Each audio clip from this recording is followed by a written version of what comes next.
I want to start with a road. Not a metaphor, an actual road. One you've almost certainly heard of. The Via Appia, the Appian Way. Built, we're told, in 312 BC by the Roman censor Appius Claudius Caecus, named after him. Dated precisely. Entered into the historical record as the beginning of something, the beginning of Roman infrastructure, the beginning of Rome's physical reach across the ancient world, the moment an empire started writing its ambitions into stone.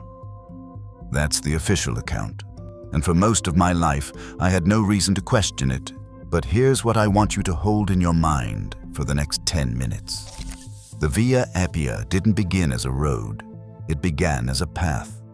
And the question nobody asks, the question I couldn't stop asking once it occurred to me, is whose path was it before Rome decided to pave it? Because here is what the textbooks don't linger on. The construction method used on the oldest surviving sections of Roman roads is not primitive. It is not the product of trial and error. It is not the kind of engineering that develops organically over generations of iteration. It appears, fully formed, in the earliest documented examples we have. 5 distinct layers, a rubble foundation, a coarse aggregate fill, a fine-packed nucleus, and then fitted stone caps set with a precision that survives 2 millennia of use. No experimental roads, no failed earlier attempts, no archaeological evidence of a learning curve. It just arrives. And that should bother you more than it probably does. Let's stay with the engineering for a moment, because this is where the story gets strange.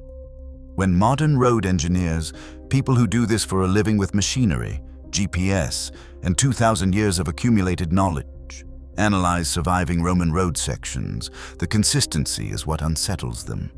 Not just the technique, but the decision-making. Roman roads don't follow the path of least resistance. They don't wind along valley floors or hug rivers the way ancient trade routes typically do. They run straight, through hills, across marshland, over rivers. They prioritize direction over convenience in a way that makes sense only if you already know exactly where you're going. As if the destination was predetermined, as if someone had already surveyed the territory and decided the route before a single stone was laid. The Romans had a surveying instrument called the groma, a simple cross-shaped tool for establishing straight lines across terrain. They used it to achieve the geometric precision that makes Roman roads unmistakable. Here's the detail that got filed in the back of my mind and refused to leave.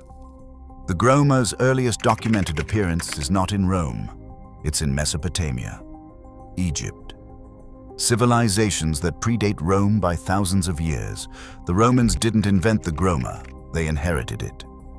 From whom? Through what chain of transmission? The record doesn't say. Now let's talk about Britain, because that's where this stops being an isolated Roman puzzle and starts becoming something else entirely. When aerial photography became standard practice after World War II, archaeologists started noticing something in the English countryside. In dry summers, when soil moisture differentials become visible from altitude, the land reveals itself. Crop marks. The faint outlines of buried structures pressed into growing fields like a ghost image. And what those crop marks showed, systematically across hundreds of survey flights spanning decades, was a road network that predated the Roman arrival in Britain, 43 AD, by anywhere from 3,000 to 5,000 years. Straight roads. Engineered roads. Roads that follow ridgelines to stay above floodplains, that orient to cardinal directions, that connect high points across the landscape with a logic that is not random and is not primitive. The Ridgeway, the Icknield Way, the Jurassic Way. These are not Roman roads that someone found earlier evidence of. These are pre-Roman road systems that the Romans, when they arrived, incorporated into their own network. Extended, resurfaced, and then, in the historical record, took credit for. Livy, Rome's own historian, wrote that the earliest Roman roads followed paths already worn by use. It's a phrase that gets treated as poetic shorthand, a rhetorical acknowledgement that people walked before roads were paved. But what if it isn't shorthand? What if Livy was simply recording what Roman road builders actually found when they arrived at the routes they were tasked with engineering, paths that were already there, already optimized, already pointing in the right direction?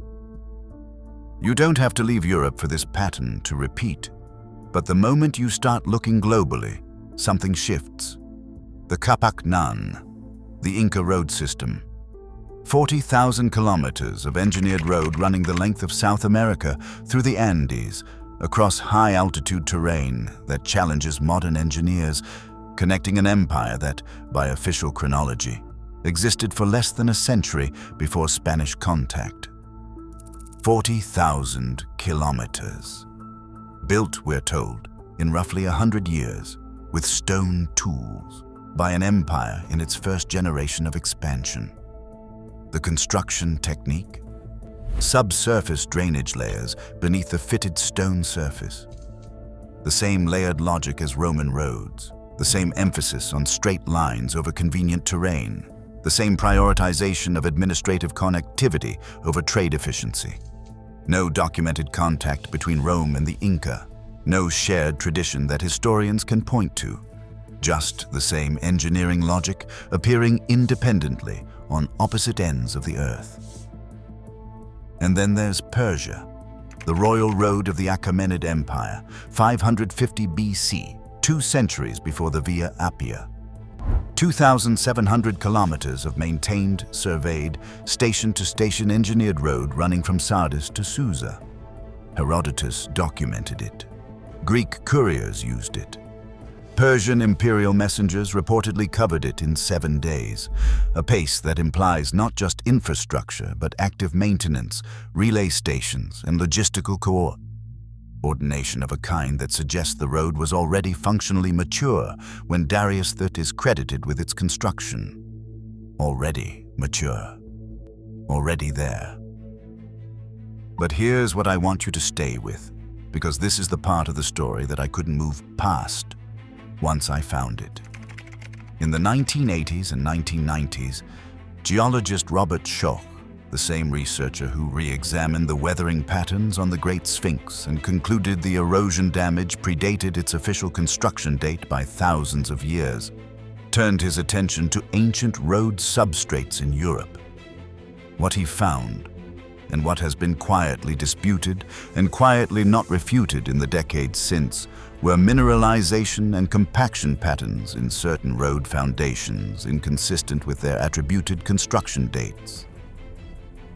The chemistry of the stone, the degree of geological integration with surrounding substrate, patterns that, in his analysis, suggested either far older initial use or far older original construction beneath the Roman-era surface we can see and date.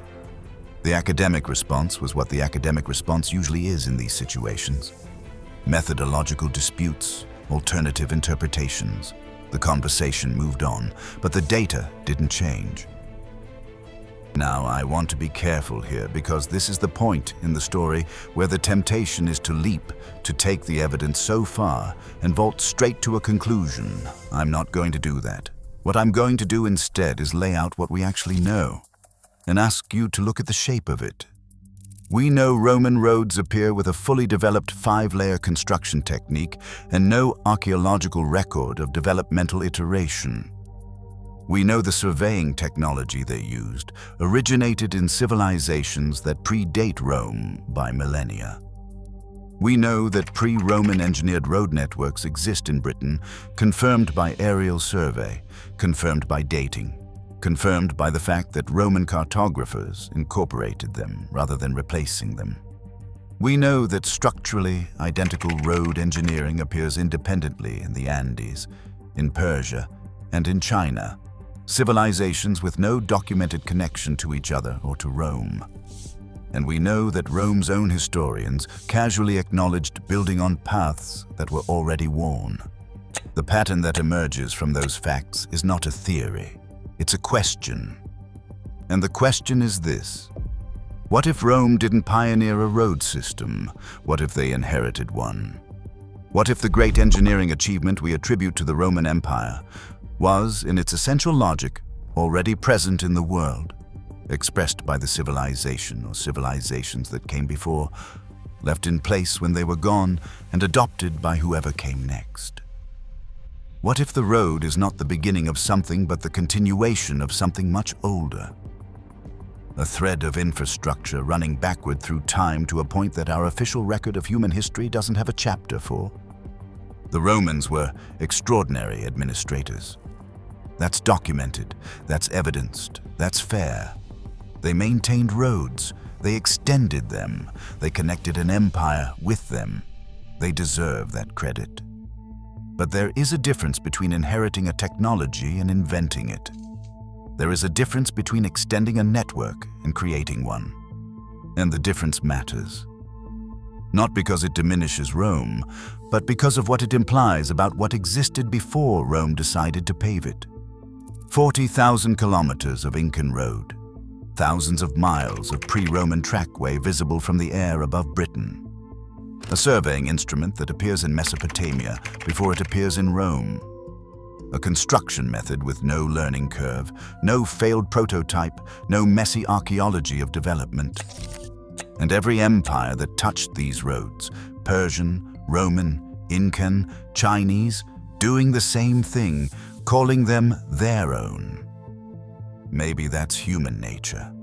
You inherit something extraordinary, and you call it yours. You build on it, extend it, name it after your censor, carve your emperor's name into the mile markers. But somewhere underneath all that stone and all that claimed credit, there are layers that predate every name we've carved into them.